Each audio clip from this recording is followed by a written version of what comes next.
जय जय श्री राम। कैसे हैं आप सभी। तो फ्रेंड्स, मैं एक वीडियो लाने वाला हूं from creation to creator engineer Muhammad Ali Mirza का ये वीडियो होगा होगा। तो उसको मैं लेके आऊँगा, नेक्स्ट वीडियो मेरी वही होगी। ठीक है, तो कौन कौन देखना चाहता है वो वीडियो कमेंट सेक्शन में बता दें।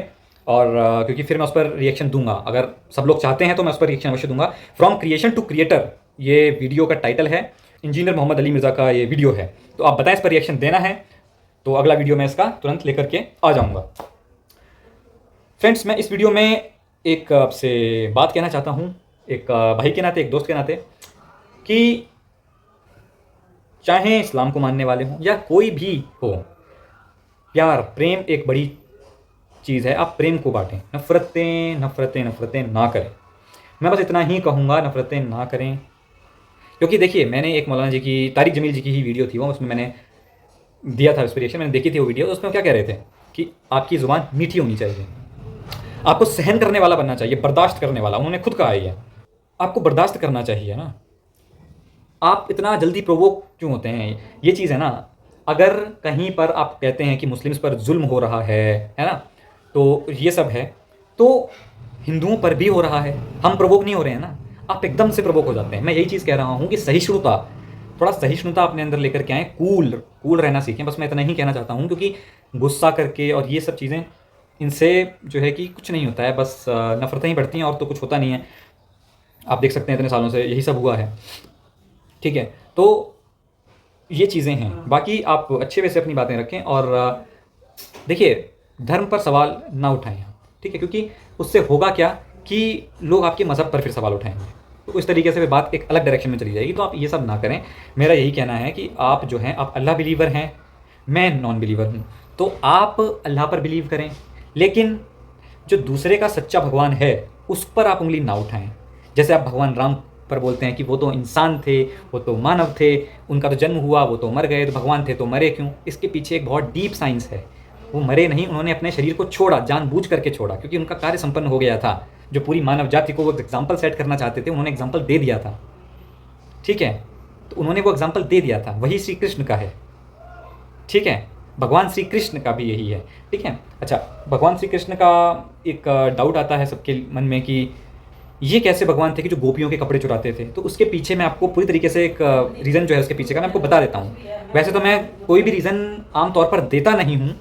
आप देखेंगे मुझे, मैं किसी भी रूप में, मतलब जब भी कोई ऐसा होता है तो मैं कोई रीज़न दे देता हूँ। मैं आपको ये नहीं बताता कि अध्याय संख्या और श्लोक संख्या, वो मैं आज भी नहीं बताऊंगा, क्योंकि मैं चाहता हूँ कि आप लोग खुद मेहनत करें, और मेहनत करेंगे तो जो मैंने कही है वो बात आपको 110% लिखी हुई मिलेगी। बट मैं तुरंत इतनी ईजिली ये चीज़ें नहीं बता, समझ सकते हैं ना, क्योंकि एजुकेशन इस तरीके की भारत की परंपरा रही है कि कोई भी चीज़ मुफ्त में नहीं होनी चाहिए, क्योंकि मुफ्त की चीज़ की ना वैल्यू नहीं होती है।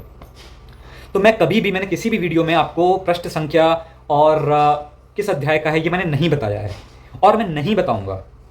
ठीक है, हाँ, मैंने पढ़ा हुआ है और मैं आपसे भी कह रहा हूँ कि अगर आप उसको डीपली पढ़ेंगे तो आपको मिल जाएगा। भगवत गीता के 18 अध्याय जब पढ़ेंगे तो उसमें से किसी एक अध्याय में आपको ये बात मिल जाएगी।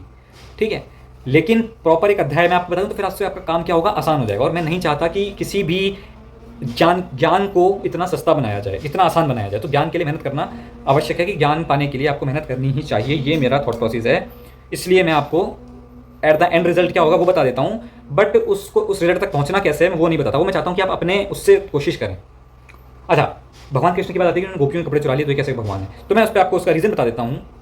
आप अगर डीपली स्टडी करेंगे तो आपको मिल भी जाएगा, बट थोड़ा सा मेहनत करनी पड़ेगी, आपको ढूंढना पड़ेगा, हमारे ग्रंथों में ढूंढना पड़ेगा। मैं आपको ये भी कहता हूँ भगवत गीता में भी मिल जाएगा आपको। आप चेक करें जाकर के, अध्याय पढ़ें आप सब कुछ, तब थोड़ी मेहनत लगेगी पर करें। मैं आपको रिजल्ट, जो मेन आखिरी का कारण था वो बता देता हूँ। जो गोपियाँ थीं वे नदी में स्नान करने के लिए जाती थीं। ठीक है, वे नदी में स्नान के लिए जाती थीं। भगवान कृष्ण ने कपड़ों को चुरा करके पेड़ पर रख दिया। क्यों? ताकि वो एक, उनको यह एक कहना चाहिए नसीहत, या फिर बताना चाह रहे थे कि ऐसे आपको निर्वस्त्र होकर स्नान नहीं करना चाहिए। वो उनको एक नसीहत देना चाह रहे थे कि आपको ऐसे नहीं नहाना चाहिए, निर्वस्त्र होकर के नहीं नहाना चाहिए। ठीक है, तो वो उसके पीछे ये कारण था। अब होता क्या है कि आपको कारण नहीं पता है और आप लग जाते हैं कि ये देखो ये क्या करा भगवान ने। अरे, आप भगवान को समझे नहीं, भगवान तो बहुत डीप हैं। भगवान तो अवतार लेते हैं। आपको अभी जन्म और मरण में आप कंफ्यूज हैं कि भगवान थे तो मर कैसे गए। अरे, वो उनकी मर्जी से उन्होंने अवतार लिया और अपनी मर्जी से उन्होंने देह को त्यागा। क्या आप में से कोई इंसान अपनी मर्ज़ी से मर सकता है कि आज फलाना तारीख को मैं इतने बजे अपने जो है मरूंगा? कर सकते हो? नहीं कर सकते ना भाई। बट भगवान के पास ये पावर है। उनका जब भगवत गीता उन्होंने पूरा एक समझा दिया, एक ज्ञान दे दिया पूरे संसार को, तो उसके बाद बैकुंठ के लिए उन्हें जाना था। तो क्योंकि लीलाएं, लीला, लीला शब्द है, लीला सिर्फ पृथ्वी पर नहीं चल रही है, ये अर्थ है।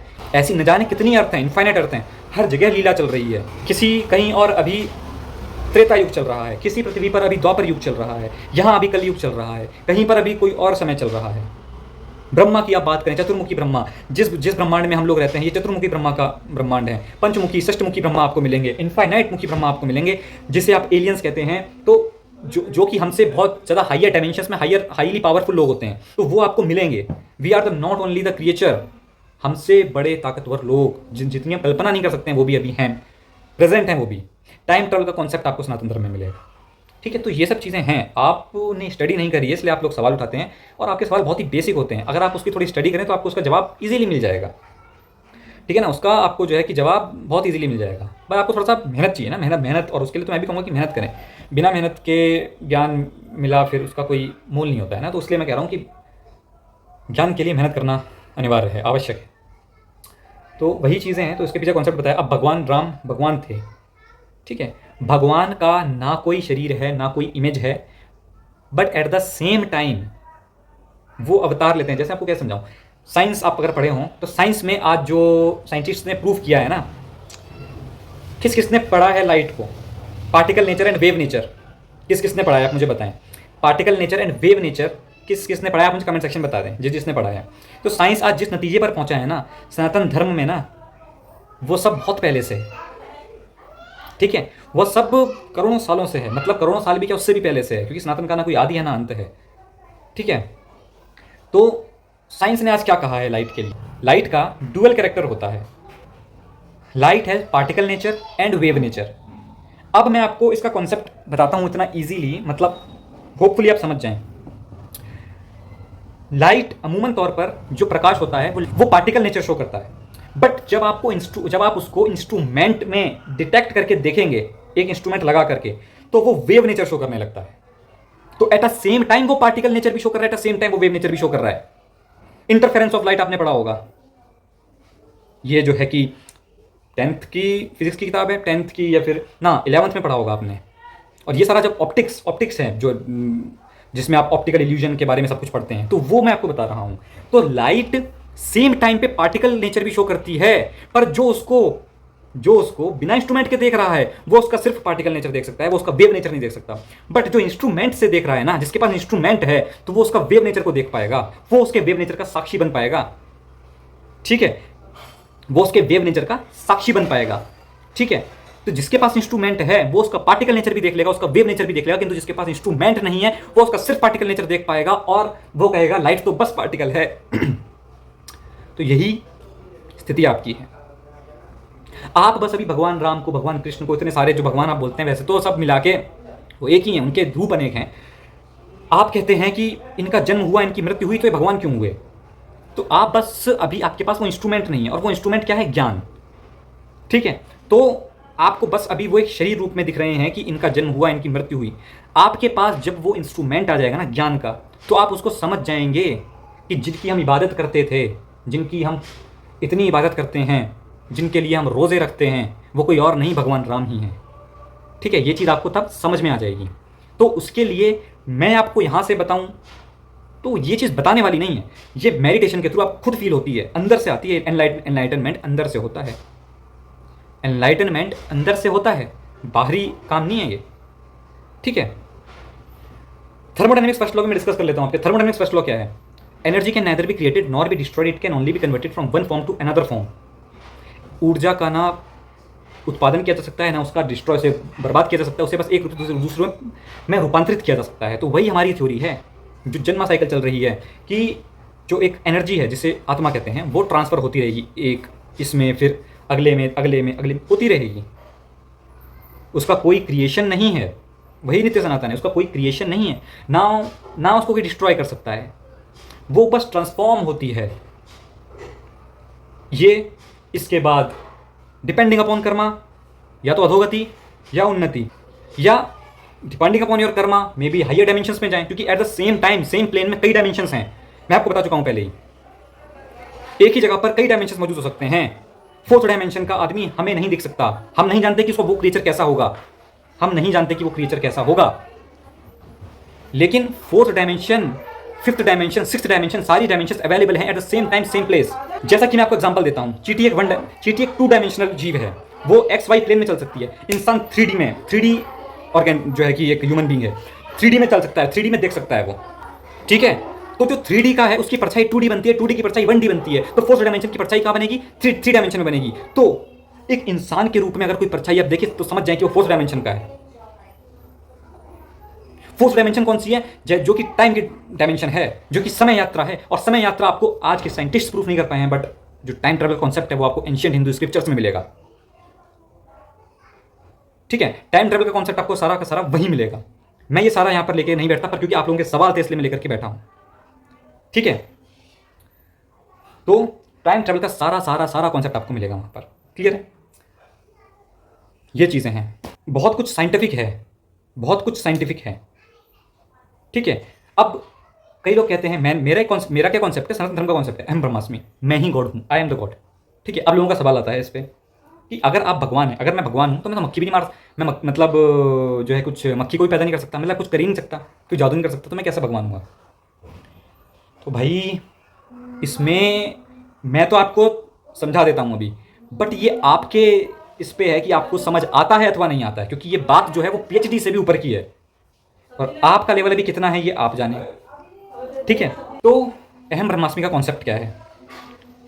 देखिए मैं आपको क्लियर कर देता हूं, एक क्लियर करता हूं बिल्कुल। जैसे कि पूरी आप एक मल्टीवर्स मान लें, सबसे पहले तो ये यूनिवर्स नहीं है, मल्टीवर्स है, ऐसे बहुत सी गैलेक्सीज हैं, इनफाइनाइट तक फैली हुई हैं। तो एक इमेजिनरी आप बाउंड्री ड्रॉ कर लें, जो कि आपने थर्मोडायनेमिक्स में ड्रॉ करी होगी, जो केमिस्ट्री का सब्जेक्ट है। एक आप इमेजिनरी बाउंड्री ड्रॉ कर लें, एक स्फेरिकल फॉर्म में कर लें, अगर आप 3D इसको समझ सकते हैं, नहीं तो आप एक सर्कुलर फॉर्म में कर लें, अगर आप 2D से ज़्यादा वाकिफ हैं तो कर लिया। अब ये let us assume that all the multiverse is present inside this sphere. तो उस स्फेयर के अंदर ही मौजूद है सारा का सारा गैलेक्सी, सारी जितनी भी हो सकती हैं एट द इनफाइनाइट तक हैं वो। तो एक dash dash dash dash dash dash करके आप पूरी एक बाउंड्री बना लें, स्फेरिकल बाउंड्री, उसमें सारी गैलेक्सीज मौजूद होंगी, सारा एक ये वाला यूनिवर्स, सारे और सारे जितने मल्टीवर्स हैं सब कुछ आ गया उसके अंदर, ठीक है, सब कुछ आ गया। अब कोई दूसरा अद्वैत और द्वैत जो है, मैं आपको ये समझा रहा हूं, मैं आपको ये समझा रहा हूं सिंपल सी बात अद्वैत और द्वैत की, ठीक है। अद्वैत क्या है? सिर्फ एक, दूसरा कोई नहीं। और द्वैत क्या है? द्वैत क्या है? जहां पे एक से अधिक की बात हो रही है। यानी आप जो बिलीव करते हैं ना, आप हमको कहते हैं कि हम इतने सारे भगवान पर बिलीव करते हैं, आपका भी डाउट क्लियर कर दूंगा, बट आप खुद द्वैत में हैं। आप एक अल्लाह को मानते हैं ना, तो आपको तो अद्वैतवादी होना चाहिए था ना। लेकिन क्या यहां पर एक इशू है जो आप नहीं समझ पाए हैं कि आप खुद को अलग मानते हैं, अल्लाह को आप अलग मानते हैं कि नहीं मानते हैं? कमेंट सेक्शन में बताएं। अल्लाह एक कोई अलग है जिसे हम नहीं जानते, जिसका कोई शेप नहीं है, जिसका कोई इमेज नहीं है, हम उसको डिफाइन नहीं कर सकते, वो एक कैसा होगा हमें नहीं पता, वो अल्लाह। और हम ये इंसान जैसा कि हम हैं हाथ पांव वाले, तो हम ये हो गए, अल्लाह हो गए। तो यहां पे क्या हो गया? डुअलिटी हो गई, डुअलिटी हो गई।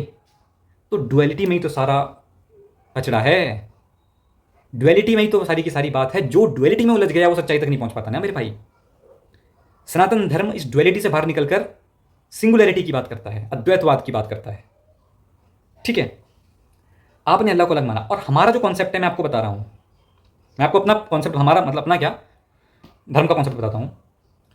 जितना भी सब कुछ मैंने बताया, स्फेरिकल बाउल, आपने जो है कि स्फेरिकल एक इमेजिनरी बाउंड्री ड्रॉ करी, उसके अंदर सब कुछ आ गया। अगर आप सिर्फ अर्थ की बात करें तो अर्थ में जो आप हैं आप हैं, आपकी पूरी बॉडी है वो भी आ गई इस स्फेयर में, आपका जो स्टेट है वो भी आ गया, आपकी कंट्री भी आ गई, पूरी अर्थ इसी में आ गई, पूरा सोलर सिस्टम इसमें आ गया, हमारी पूरी मिल्की वे गैलेक्सी स्फेयर के अंदर आ गई, ऐसी इनफाइनाइट अनंत जो गैलेक्सीज हैं वो भी इसी के अंदर आ गई, ऐसे जितने भी यूनिवर्सेज हैं वो इसके अंदर आ गए, ऐसे जितने भी मल्टीवर्स हैं वो सारे इसके अंदर आ गए, इनफाइनाइट तक जो फैले हैं वो सभी इस स्फेयर के अंदर आ गए।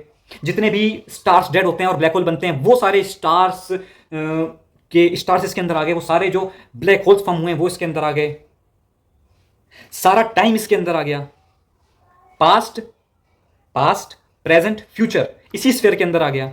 तो सब कुछ जो भी हो सकता है सब कुछ इसके अंदर आ गया। तो बाहर क्या बचा इस स्फीयर के? ये हो गया अद्वैत, सिंगुलैरिटी। इस गोले के सिवा कुछ है ही नहीं। इस गोले के सिवा आप क्या बोलेंगे? इस गोले के सिवा आप बोलेंगे ये, तो ये भी इसी गोले में आ गया। इस गोले के सिवा बोलेंगे ये शरीर, ये भी इसी के अंदर आ गया। मैं जहां बैठा हूं घर, ये भी इसी के अंदर आ गया। ये घर जहां पे है, कंट्री, वो भी इसी में आ गई। तो जो भी चीज़ आप आंखों से दूर दूर तक देख सकते हैं या जो कल्पना भी नहीं कर सकते हैं, चंद्रमा, सूरज, चांद, और ये तो बहुत छोटी सी चीज़ें हैं, beyond the horizon, beyond the universe, जो कुछ भी है वो सभी स्फीयर के अंदर आ गया। अब बताएं दूसरा बचा क्या? नहीं बचा ना कुछ। तो इस स्फीयर को साक्षी मानकर, ये जो स्फीयर है, भगवान कृष्ण गीता में क्या कहते हैं कि मैं ही गॉड हूं, आई एम द गॉड, मुझ में सब कुछ है और सब में मैं हूं। क्या इसको आप बिलीव कर सकते हैं? मुझ में सब कुछ है, वो जो स्फीयर की बात की जा रही है ना, उसके बियॉन्ड गॉड है। तो गॉड के अंदर वो सब आ गया भाई, गॉड के अंदर वो सब कुछ आ गया। तो द्वैतवाद कहां रहा? हमने ईश्वर को अलग कहां माना? हमने तो ईश्वर को एक कर लिया ना, हम, मैं और ईश्वर एक हैं। मुझ में ईश्वर है, ईश्वर में मैं हूं। समझे आप इस कॉन्सेप्ट को? समझे? अब आपकी मैं इस बात का जवाब दे दूं कि आप जो है मच्छर भी नहीं मार सकते। और ये जो आपके दिमाग की उपज है ना, मच्छर मारना, मतलब जैसे कि आप कहते हैं ना कि गॉड है, तो गॉड तो कोई भी जादू कर सकता है। हाँ कर सकता है। गॉड तो समय भी रोक सकता है। भगवान कृष्ण ने रोका है समय भगवत गीता में, टाइम को उन्होंने स्टॉप कर दिया है। उन्होंने जो है कि टाइम ट्रैवल किया है, फ्यूचर पास्ट सब कुछ किया है, सब कुछ हुआ है। बहुत बड़ी बड़ी चीज़ें हम आज इमेजिन नहीं कर सकते हैं, वो सब हुई हैं महाभारत में। ठीक है, ठीक है। अब आप कहेंगे कि मैं भी अगर अहम ब्रह्मास्मि, मैं भी अगर ब्रह्म हूँ, तो मैं क्यों नहीं कर सकता? समय रोकना तो छोड़ो, मैं तो यहाँ पे कोई छोटा सा काम भी नहीं कर सकता ऐसा जादुई जो लगे। समय रोकना तो बहुत बड़ी बात होगी ना। तो मैं आपको इसको ध्यान से समझना, थोड़ा सा गहराई से समझना। हवा हवा में समझ नहीं आएगी, थोड़ा सा डीप समझें, डीप बात है ये जो बोल रहा है, या जिसने ये सवाल लिखा, या जिसके अंदर ये सवाल पैदा हुआ, जिसने ये सवाल पूछा, वो कौन है? पहले आप मुझे ये बताएं, वो कौन है? क्या ये जो सवाल पूछ रहा है वो उस ईश्वर के साथ एक है? मतलब वो खुद को उस स्फीयर के अंदर पाता है? अगर वो खुद को उस स्फीयर के अंदर नहीं पाता है तो फिर तो वो उसका जवाब मिलने के बाद भी संतुष्ट रहेगा। और अगर वो खुद को उस स्फीयर के अंदर पाता है तो उसका सवाल ही नहीं उठेगा। आप इस तरीके से समझें, ये जो सवाल पूछ रहा है ना, ये जितने भी लोग सवाल पूछ रहे हैं कि भगवान राम, भगवान कैसे हैं, या जो भी सवाल है, जो भी आपके मन में डाउट उठ रहा है, ये किसके मन में उठ रहा है? आप मुझे बताएं। मतलब कौन कौन उठा रहा है ये सवाल? कौन उठा रहा है सवाल? तो भाई जो सवाल उठा रहा है ना, जो सवाल उठा रहा है वो खुद को उस अल्लाह से अलग मानता है। जो सवाल उठा रहा है वो सवाल ही तब उठा रहा है क्योंकि वो खुद को अल्लाह से अलग मानता है। दृष्टा और दृश्य सेम नहीं हो सकते ना भाई। क्या आप दृष्टा और दृश्य का मतलब समझे हैं? दृष्टा और दृश्य कभी भी एक नहीं हो सकते मेरे मित्र। दृष्टा और दृश्य कभी भी एक नहीं हो सकते। दृष्टा हमेशा ही अलग होगा, दृश्य हमेशा ही अलग होगा। और दृष्टा और दृश्य का जो इन दोनों का साक्षी है वह आत्मा प्लस परमात्मा, आत्मा इक्वल टू परमात्मा है। तो ये बात जो है काफी डीप है। कितने लोग इससे क्या समझे पहले आप कमेंट सेक्शन में बताएं, फिर मैं जो है कि अगले वीडियो में जो है कि आपको इसका फिर डीपली बताऊंगा। क्योंकि इस चीज़ को अगर आप नहीं समझ पाए हैं तो आप कमेंट सेक्शन में पहले बताएं कितना समझे हैं आप, क्या समझे हैं। वो आपके कमेंट्स से पता लगता है। क्योंकि अभी जो जिस तरीके के कमेंट्स आते हैं उस तरीके से पता लग जाता है कि आपका अभी थिंकिंग पैटर्न बहुत ही डाउन है, आप उस लेवल तक की वो बातें नहीं समझ पाते हैं। ठीक है, क्योंकि उसको समझने के लिए एक अपने अंदर से होता है, वो अपने अंदर से आप मेडिटेशन के थ्रू समझ सकते हैं, और वो जो तरीका है समझने का वो बेस्ट है। पर अगर आप किसी सामने के से किसी से समझना चाहते हैं तो उसमें बहुत डीप आपको जाना पड़ता है, उसमें पूरा भेजा ना फ्राई हो जाता है।